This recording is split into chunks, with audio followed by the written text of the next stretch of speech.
Caras e caros camaradas, minha cara Luísa Salgueiro, Presidente da Mesa de Congresso, caro Manuel Pizarro, Presidente da Federação do Porto, queria dirigir uma saudação a todos os presentes, mas também a todas e a todos aqueles que seguem este Congresso e participam neste Congresso, não aqui presencialmente, mas respeitando estritamente as regras sanitárias que devem fazer através das redes sociais ou dos ecrãs que estão lá fora. A todas e a todas, um grande abraço do Secretário-Geral do Partido Socialista.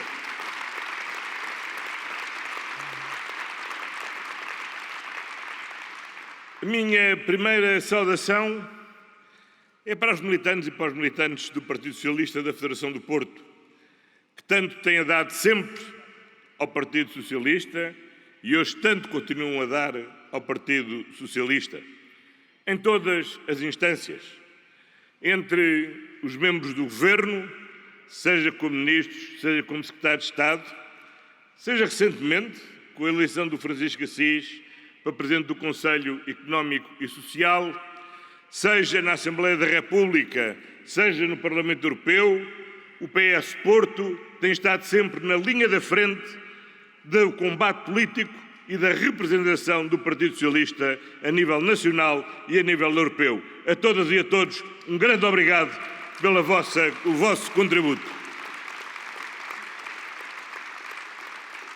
Mas permitam uma saudação aqui especial ao Zé Manuel Ribeiro e ao Manuel Pizarro. O Partido Socialista orgulha-se de ser um partido democrático e o partido da liberdade. Um partido onde nunca ninguém foi silenciado e nem com as máscaras nós perdemos a nossa voz. Pelo contrário, é o partido do debate aberto, onde todos podem participar por igual, onde todos têm direito à sua opinião, à sua posição e onde temos o hábito, a prática e o hábito de confrontarmos com lealdade, com frontalidade, as nossas ideias, aqueles que nós preferimos para liderar neste ou naquele momento, seja o partido a nível nacional, seja ao nível da Conselhia, da secção ou da Federação Distrital. Mas há sempre uma regra fundamental na vida do Partido Socialista. Nós temos toda a liberdade, toda a democraticidade, mas depois de resultados apurados, nós afirmamos sempre a nossa unidade no combate, que é aquilo que tem que marcar a vida do Partido Socialista.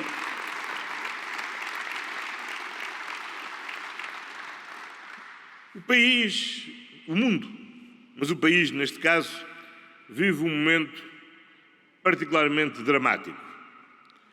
Nós estamos, desde fevereiro, a lutar contra um vírus que não conhecíamos, que a ciência ainda procura conhecer, mas que sabemos que é um vírus que se transmite facilmente, que já nos fez perder muitas vidas, que já fez muitas pessoas padecerem gravemente com doenças, muitas também, felizmente, estiveram infectadas, mas tiveram a felicidade de nunca terem tido sequer sintomas, mas que, para além da sua dimensão sanitária, na saúde, tem tido um efeito devastador do ponto de vista da economia e do ponto de vista social.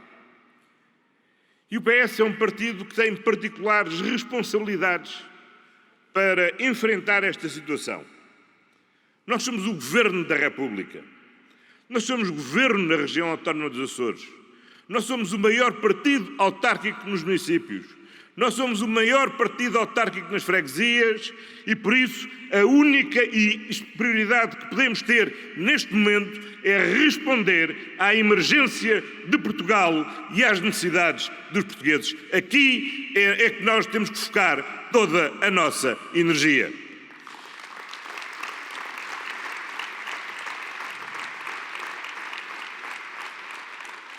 E as prioridades perante a situação que vivemos são muito claras.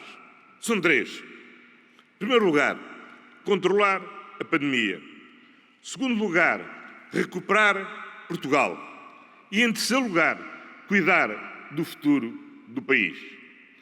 Controlar a pandemia é absolutamente essencial, porque, como sabemos, sem controlarmos a pandemia, tudo o mais vai ser muitíssimo difícil.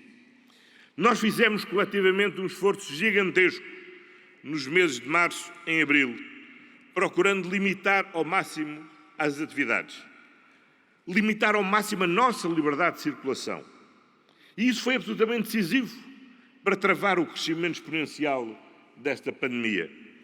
Mas há uma coisa que hoje sabemos, é que esse esforço que foi essencial do ponto de vista da saúde, teve também um enorme custo social. Teve um custo social na aprendizagem das crianças que ficaram impedidas de frequentar presencialmente a escola. Teve um custo brutal nas centenas de milhares de pessoas que, entretanto, estão no desemprego. Nas pessoas que são centenas de milhares, viram os seus rendimentos diminuídos por estarem em situação de layoff ou por terem estado em casa a acompanhar os seus filhos. Tem sido dramático para muitas empresas que lutam diariamente ou para recuperar o fornecimento de matérias-primas que são essenciais à sua produção, ou para clientes, para manter clientes que foram cancelando as suas encomendas e a lutar para manter vivas as empresas, proteger os postos de trabalho. E por isso, se nós queremos efetivamente assegurar a proteção do rendimento das famílias, garantir o emprego, defender as empresas, nós temos de controlar a pandemia, porque a pandemia, para além de afetar a nossa saúde, destrói a saúde do país, da nossa economia, do nosso emprego e do rendimento das famílias.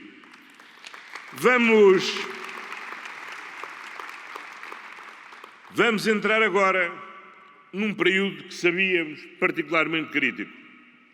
Logo no início do mês, anunciámos que a partir do próximo dia 15 iríamos entrar em situação de contingência. Porque sabemos que, inevitavelmente, o regresso às aulas, o regresso de muitas pessoas de férias, o retomar normal da atividade vai necessariamente aumentar o risco de transmissão da doença. E o aumentar desse risco significa aumentar a nossa responsabilidade individual, de cada um de nós. Porque nós sabemos que temos um Serviço Nacional de Saúde robusto e que esteve à altura do desafio. Sabemos que o Serviço Nacional de Saúde foi, entretanto, reforçado nas suas capacidades. Sabemos que temos excelentes profissionais de saúde, mas os profissionais de saúde e o SNS só estão presentes para darem a resposta ao tratamento daqueles que, entretanto, adoecem, daqueles que, entretanto, ficam infectados. Mas que antes disso, antes de estarmos dependentes dos profissionais de saúde, nós estamos dependentes única e exclusivamente de nós próprios.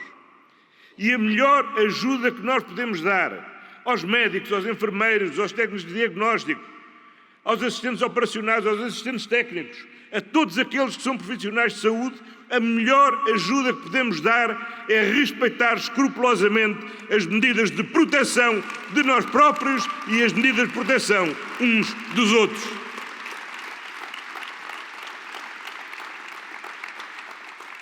E por isso não podemos descurar a atenção. Nós estamos, como sabemos, nas últimas semanas, a ter um aumento significativo do número de contágios. As férias são, por natureza, um momento de relaxamento, um momento de convívio.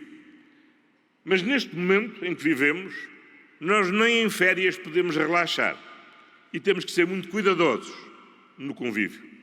Como temos que ser quando voltarmos ao trabalho, quando tivermos de andar nos transportes públicos, quando tivermos de voltar à escola.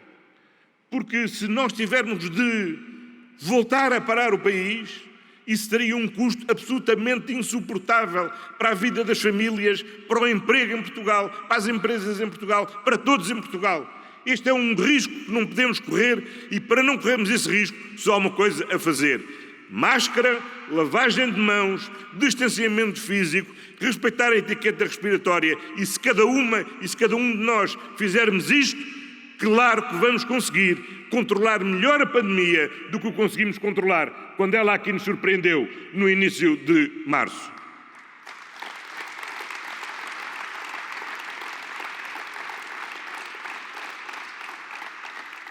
E é por isso que devemos fazer tudo. E devemos mesmo descarregar cada um de nós no nosso telemóvel a aplicação do Stay Away Covid. É uma aplicação que não nos identifica. É uma aplicação onde cada um pode ser alertado se tiver estado em contacto mais de 15 minutos com alguém que esteve a menos de 2 metros de nós e que seguramente, sem saber, estava infectado e que, entretanto, nos pode ter contaminado. Não quer dizer que tenhamos determinados se recebemos o alerta. Só temos que ligar para a linha Saúde 24 e seguir as instruções da linha Saúde 24. Nós próprios, todos os que aqui estão, julgam-se seguramente que não estão infectados. Mas como sabemos que grande parte das pessoas infectadas não têm sintomas, nenhum de nós pode garantir que não está efetivamente infectado. E temos, por isso, um dever de responsabilidade para com os outros. E qual é esse dever de responsabilidade que temos? É, se nos vier a ser diagnosticado que estamos infectados, utilizar o código que o médico nos dará para comunicar a todos aqueles com quem tivemos nos últimos dias a mais de 15 minutos e a menos de 2 metros e dizer, atenção, vocês estiveram com alguém que teve um contacto de risco. Claro, se eu estiver infectado, avisarei a minha mulher, as pessoas com quem trabalho e quem me lembro. Mas não poderei fazer às pessoas que andam nos transportes públicos, às pessoas que estão, por exemplo, comigo nesta sala, às pessoas que estão comigo ou como eu me cruzo na rua ou no supermercado. Porque muitas vezes não sei quem são. E por isso a única forma de o fazermos, e de uma forma pronta, rápida, segura, é, efetivamente, termos esta aplicação e, se em caso de sermos diagnosticados com positivos, informar. Nenhum de vocês receberá a mensagem a dizer que o António Costa está infectado. Receberão uma mensagem a dizer que estiveram com alguém ou próximo de alguém que, entretanto, foi considerado infectado. E o que devem fazer, nessa altura, é ligarem para a linha Saúde 24. Agora, esta aplicação só é eficaz se todos nós a utilizarmos, porque só assim criamos uma cadeia de solidariedade entre todos e garantindo a todos que, ao estamos a proteger-nos cada um, estamos a proteger os outros. E é preciso não esquecer o seguinte: este é um combate que é mesmo um combate onde tem de vir ao de cima aquilo que é o sentido de vivermos em comunidade, de sabermos que estamos aqui e o nosso primeiro dever é proteger-nos a nós e a proteger-nos uns aos outros. E que só venceremos esta pandemia se todos e cada um nos protegermos uns aos outros, porque é assim a única forma de derrotarmos este vírus, e temos que derrotar o vírus para que o país possa seguir em frente, para que as nossas vidas possam seguir em frente, para que as vidas das nossas crianças possam seguir em frente e que o ano letivo, que na próxima semana vai começar a retomar a sua atividade, possa decorrer com a maior normalidade possível, porque não podemos sacrificar mais a atual geração de crianças e jovens, privando-nos do ensino presencial, que é aquele que melhor assegura a igualdade de oportunidades no processo educativo. Por isso, primeira prioridade, controlar a pandemia, e essa é uma responsabilidade de todos nós, e conto com todos vós para, coletivamente, travarmos este combate. Segunda prioridade. Precisamos de recuperar o país. Eu bem sei que para muitos dizem lá vamos ter de voltar a novembro de 2015 e recomeçar a fazer o trabalho que fizemos de recuperação da economia. Felizmente não voltamos a 2015, porque muito do que fizemos de 2015 até cá garante-nos que não partimos do mesmo ponto em que estávamos nessa altura. Mas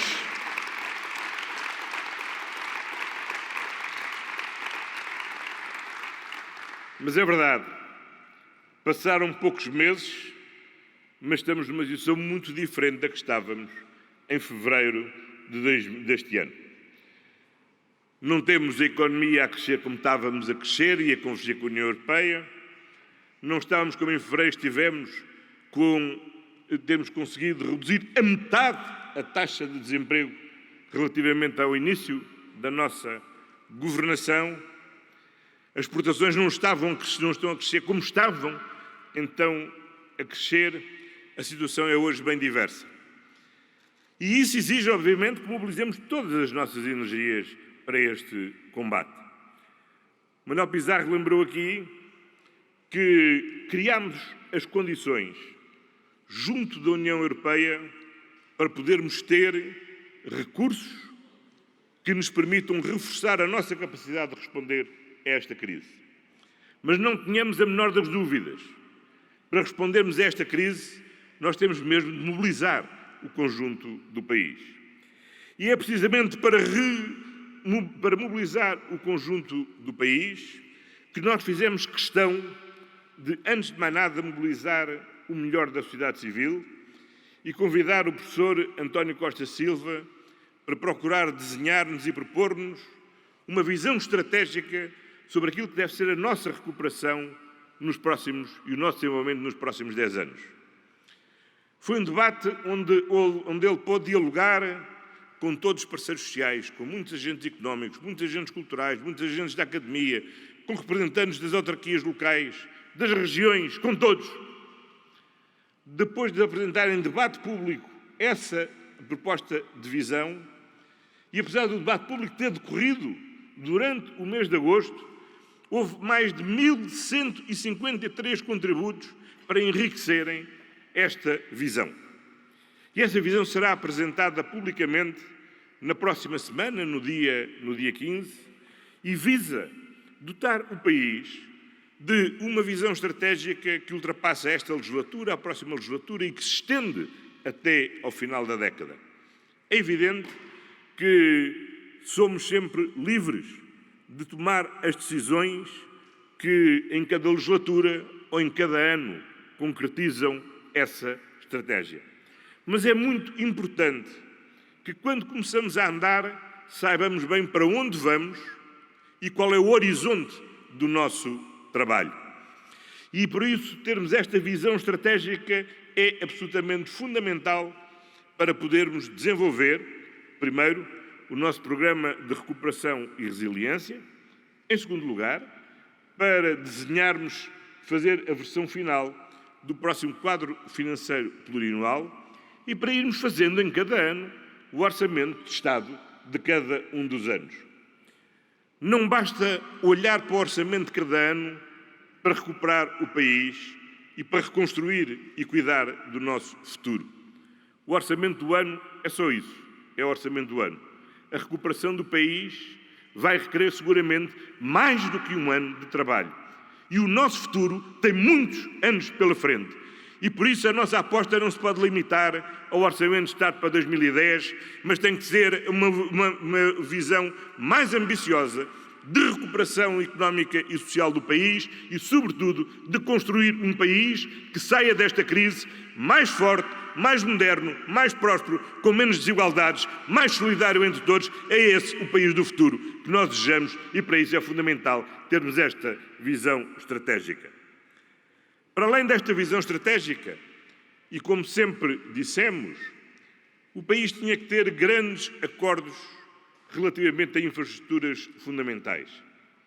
Não é possível o país levar anos e anos e anos a decidir se o comboio tem mais velocidade ou menos velocidade, tem a bitola assim ou tem a bitola assado, se um novo aeroporto se constrói aqui ou se constrói ali, e no meio de todas estas indecisões ir ficando parado ou gastando dinheiro que depois tem que ser de novo gasto para corrigir o que anteriormente foi feito. As obras que fazemos não são obras para este governo. Não são obras, muitas delas, para a nossa geração. São obras que ficarão para o futuro, para muitas gerações. E por isso é importante que o acordo sobre as grandes infraestruturas seja um acordo o mais alargado possível. Disse-o isso, inscrevemos no nosso programa do Governo logo em 2015.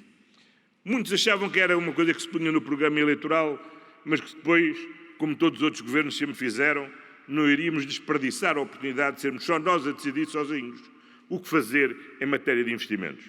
Mas a verdade é que levámos a nossa avante. Elaborámos um Programa Nacional de Infraestruturas, ainda sob a liderança do Ministro Pedro Marques. Fizemos um grande debate nacional em todas as regiões, em todos os conselhos regionais, envolvendo as ações empresariais, os representantes das populações.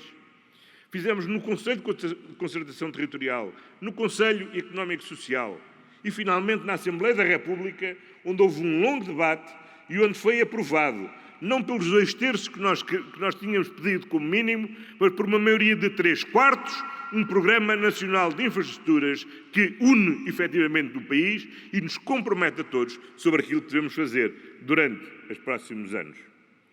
E quisemos submeter esse debate, essencialmente político, também ao crivo técnico. E por isso reconstruímos um Conselho Superior das Obras Públicas, onde esteja o melhor do nosso saber em matéria de planeamento, em matéria de ordenamento do território, em matéria de engenharia, e designadamente em matéria de engenharia de transportes, para podermos ter este plano devidamente desenhado. Esse programa está concluído e irá ser apresentado no próximo dia 21 para poder ser executado.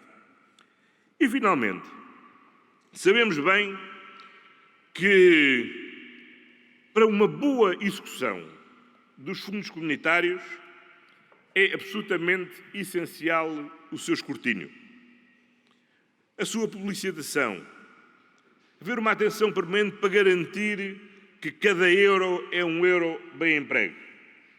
E há N mecanismos de controle desenvolvidos ao nível da União Europeia e ao nível nacional. Mas há algo que sempre faltou na execução dos fundos comunitários. Foi a participação democrática das regiões no desenho e na execução dos seus programas operacionais regionais. Aquilo que sempre aconteceu é que cada governo nomeava os dirigentes das Comissões de Coordenação e Desenvolvimento Regional. Cada governo negociava em Bruxelas o que tinha a negociar, elaborava os programas que tinha, nacionais que tinha a desenhar e desenhava também os programas regionais através dos dirigentes das CCDRs que cada governo nomeava. Nós dissemos que, não havendo condições políticas para o país avançar desde já para o processo de regionalização, tinha, contudo, todas as condições para dar um passo que não antecipa a regionalização, mas que também não compromete a regionalização no futuro. E que esse passo era democratizar as direções das Comissões de Coordenação e Desenvolvimento Regional. Garantir que deixavam de ser nomeadas pelo Governo e passavam a ser eleitas pelos autarcas de cada uma das regiões. Mais uma vez, muitos não acreditaram, porque disseram, bom, isso é o que eles dizem agora que estão na oposição. Mas depois, quando chegarem ao poder, quando chegarem ao governo, não vão querer partilhar com os outros o poder que têm. Quem tem o poder não gosta de partilhar o poder. Pois estão enganados. O PS acredita mesmo na descentralização e sabe que a descentralização é a forma mais democrática de partilhar o poder e que é também a melhor forma de aumentar o escrutínio no exercício dos fundos públicos.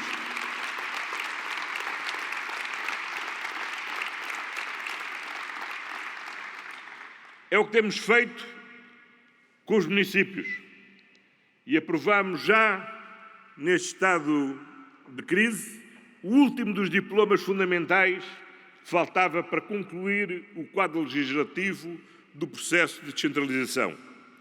Numa área onde, tradicionalmente, os governos eram muito agarrados e muito pouco disponíveis para partilhar as suas competências com os municípios, que é o da ação social.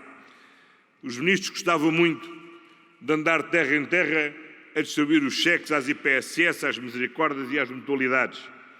Ora, o que nós sabemos e o que nós acreditamos, e o que infelizmente esta crise demonstrou com enorme clareza, é que a melhor forma de assegurar uma boa parceria com o terceiro setor, a melhor forma de assegurar uma boa parceria com as IPSS, com as mutualidades e com as misericórdias, não é amarrá-las ao Governo, mas é, pelo contrário, fazê-las parceiras do dia-a-dia dos municípios e das freguesias para melhor servir as populações ao nível local.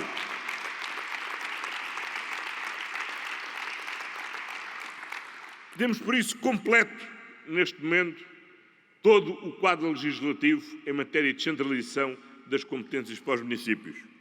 Muitos dos municípios já tomaram a decisão de assumir desde já todas as competências. Outros terão que tomar essa decisão até janeiro do próximo ano. E relativamente a 3 áreas que sabemos particularmente pesadas, como a educação, a saúde e a ação social, esse prazo é um prazo alargado para além do atual mandato autárquico, de forma a que cada um assuma as responsabilidades quando se sentir confortável e seguro para as poder exercer. A descentralização não é uma forma do Governo lavar as mãos e aligerar as suas responsabilidades. A descentralização é uma forma de entregar a quem está em melhores condições de exercer essas competências e de gerir esses recursos financeiros, e por isso é fundamental que só seja concretizada quando cada município tiver a total confiança de dizer sim, nós somos capazes de exercer as competências em matéria de educação, sim, nós somos capazes de exercer as competências em matéria de saúde, sim, nós somos capazes de assumir as competências em matéria de ação social. E digo-vos com toda a franqueza, não há nenhuma razão para terem medo de assumir essas responsabilidades, porque a história mostrou que ninguém gere melhor os dinheiros públicos em Portugal do que as autarquias locais. Já era assim no tempo do escudo, e o professor Valente Oliveira dizia que um escudo nas autarquias locais valia por 3 escudos no Estado, e agora podemos dizer 1 euro nas autarquias locais vale seguramente 3 euros no Estado. Não tenham medo, assumam as vossas responsabilidades e vamos democratizar e descentralizar o nosso país.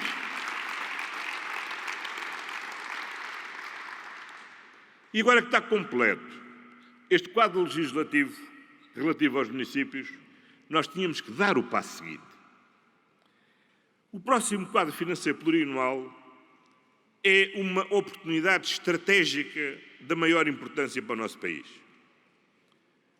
Porque, para além daquilo que é a dimensão financeira tradicional destes quadros financeiros, com o Programa de Recuperação e Resiliência, Portugal vai ter, ao longo dos próximos anos, um volume de capacidade financeira de investimento como não teve desde que aderimos à União Europeia.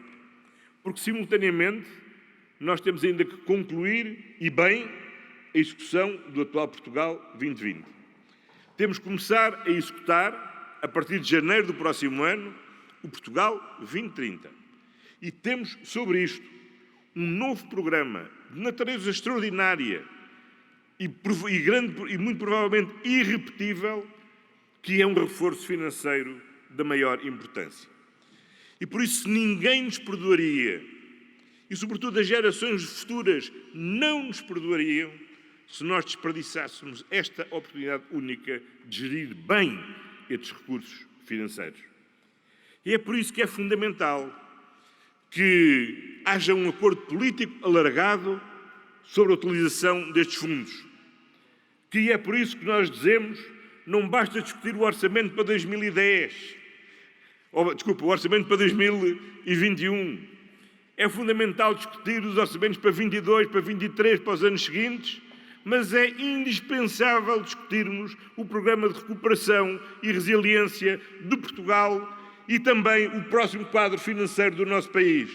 Porque muito daquilo que se joga do futuro do nosso país não se esgota no orçamento do próximo ano, esgota-se ao longo da execução destes programas, e é por isso que nós dizemos a todos: quem vier por bem é bem-vindo, e contamos com todos para poder levar o país para a frente.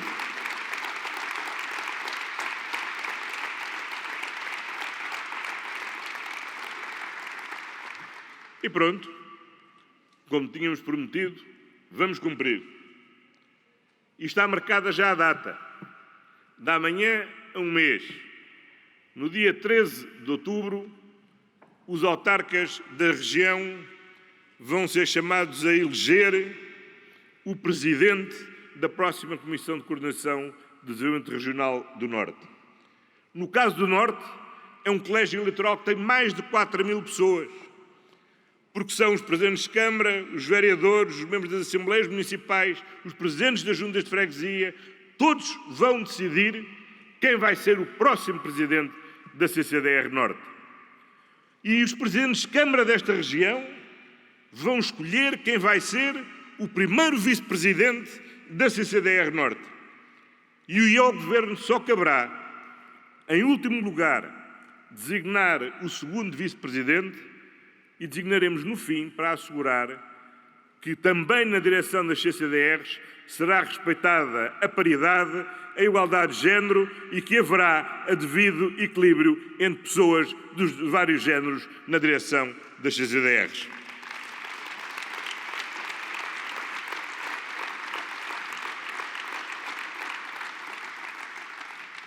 E o apelo que faço a todas e a todos é que nos mobilizemos para escolher boas direções em todas as comissões de coordenação e desenvolvimento regional. Vão ser parceiros fundamentais na execução do próximo quadro financeiro plurianual. Vão ser parceiros fundamentais na execução do Programa de Recuperação e Resiliência. Vão ser os responsáveis pelo desenho dos programas operacionais regionais. Desta vez, quem vai decidir se vão investir nesta estrada ou naquela linha de caminho de ferro, quem vai decidir se vão investir num metro ligeiro ou vão construir uma nova ponte, se vão investir mais na qualificação das escolas ou no incentivo às empresas, desta vez, no que diz respeito aos programas regionais, não vai ser o Governo, desta vez vão ser aqueles que os autarcas da região vierem a eleger, e isso é um passo gigante na regionalização, na democratização e na descentralização do planeamento e da execução dos fundos comunitários em Portugal.